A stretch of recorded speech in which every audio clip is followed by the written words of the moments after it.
people of YouTube. It's me, Tanya Nay, back again. I was unfortunately kind of sick last week, so I kind of fell off on making my videos, but I'm excited. I actually had a huge thing go down, and, well, not really a huge thing. Well, I mean, it's kind of a big thing. It's not really that big thing, but it is for me, right? So I don't know if you had watched any of my previous videos about how I said that I was running out of space on my phone, and that was kind of inhibiting my YouTube experience because I can't make videos when I have no space.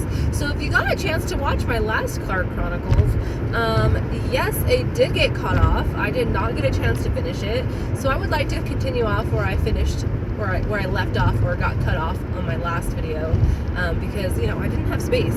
So I actually got a new phone, which I'm excited about. It's the Google Pixel 6 Pro. I kind of splurged a little bit on it. My birthday's around the corner, so that was kind of my half excuse. And I mean, I've had my other phone was paid off for like a year or so, and so hey, it's fine, whatever. I am excited about it. So I was remembering Dr. Andrew Gagnon, who was one of the transplant doctors for my mom. He was in the surgery with my mom, and he died in a tragic ski accident at the beginning of February. And I found out about it late in the game too, I guess, like in the game of life. And it was just really hard to hear that because he was such a nice person, like genuinely kind soul, and you could tell that he really did care about each one of his patients, like individually as people, not just like a patient or like, a diagnosis and things like that. He was always very personable. He had great bedside manners, and like not a lot of doctors have that. I don't know if you guys know a lot of doctors, but I mean, half of them barely can be nice to you, it seems like, in some ways, like, especially when they're your doctors. I don't know, my doctors that I've personally had haven't all been the best, and so it's nice to like see doctors that are very nice and do realize that there is that like part of like, we're human and we're going through these like huge life-changing experiences, and we just want to like have someone that's kind and compassionate and of course knowledgeable, but like sometimes that's beats more than just knowledge, but he enjoyed skiing, and so he was at least doing something he really enjoyed. He was skiing in Brighton, and if you're in Salt Lake, you probably heard about it. I don't know if they ever had that kind of stuff on the news elsewhere, but something happened, and he like fell off this like expert area, which, I mean, he skied for a long time. I'm sure he felt like he was an expert, but somebody else that I work with was saying that I don't ski, so someone else was saying that they knew exactly where that was, like their husband did, and that it's kind of like a really scary area, and only God knows why and what happened, but he basically fell off like a really huge cliff and rolled a few more feet in trees and stuff, and so they pretty much pronounced him dead on scene, which is so sad and so tragic.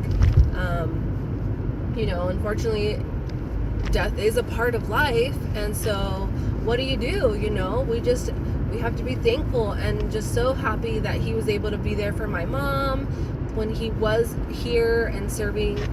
For some reason he got called back to be with our Heavenly Father, if you believe in that, or like his energy just got called back to ending his time here, and it's just, I don't know, death is so different and interesting, like you don't really think about it until you're there or you're going through that. And we shouldn't have to think about it too much. Like, we're here on this plane to make a difference, and he left a difference. His legacy is going to be through his 3 children that he left, and his wife, I'm sure, is going to do a wonderful job of raising them, and hopefully they can just remember him as best as they can. I mean, they're pretty little. I think the youngest one is only a couple of years older than my daughter, because he had talked about her when like his baby when I was pregnant, and he actually did my mom's 2 incisional hernia repairs that she had, and he was just very nice. Like, the first one happened like when COVID was still amok. Like, it had just started pretty much, because I had my first baby in June in 2020, so right in the beginning of the pandemic. And because she was a planned baby, she was not a pandemic baby. She just happened to be born in the pandemic. Huge difference, if you ask my opinion. So she came in June, and my mom had a surgery. Was it in May? I think it was in May of 2020, because it was a year after her liver transplant, which she got in 2019. And so she was very concerned because she had it and they had wanted to do it, but they were postponing surgeries, So, like, the state and the government were like, we can't do surgery. We're going to shut down elective surgeries. Only urgent surgeries need to go through. And so my mom had a follow-up with him because it was her 1 year transplant, like post-op follow-up. And they had already mentioned before, like, well, we want to wait until you're at least a year out from your transplant to, like, see how you're doing before we go in and try and, like, fix anything, because, like, that could always cause a lot of damage to your liver, right? And, like, we don't want to risk your transplanted liver because it's such a gift. So we went to the appointment, and my mom was super nervous, and he was so kind. He's like, well, Rosa, I promised you at the year mark we would get your incisional hernia fixed. So let's get you on the books. Let's get you taken care of, and then at least if your daughter doesn't have like a 15-pound baby, you should be fine to hold the grandbaby. And I'm like, oh my gosh, please don't tell me that you think I'm going to have a 15-pound baby, because it's my first baby. And oh my gosh, a 15-pound baby would be a really big baby, right? So my daughter wasn't a 15-pound baby. She was kind of a runt. She was not even 6 pounds, can I tell you? Like, she was the tiniest baby out there for, like, me, which, I'm not a tiniest person, but, like, I was just so shocked. I was like, dang, so all this baby weight's actually mine now? Oh, great. Okay. Anyway, continuing on the story. So, it was really funny. He was so nice and kind and took care of her, got her patched up. And then this last year, she got another incisional hernia repair, and my mom's kind of curvy too, and so the doctors were like, well, it's not like totally abnormal to see that happen, with people getting any incisional hernias at all, and to have it happen again, it's kind of like weight-based, and like, I don't know if you guys know about transplants very much, and I'm probably going to talk about it more.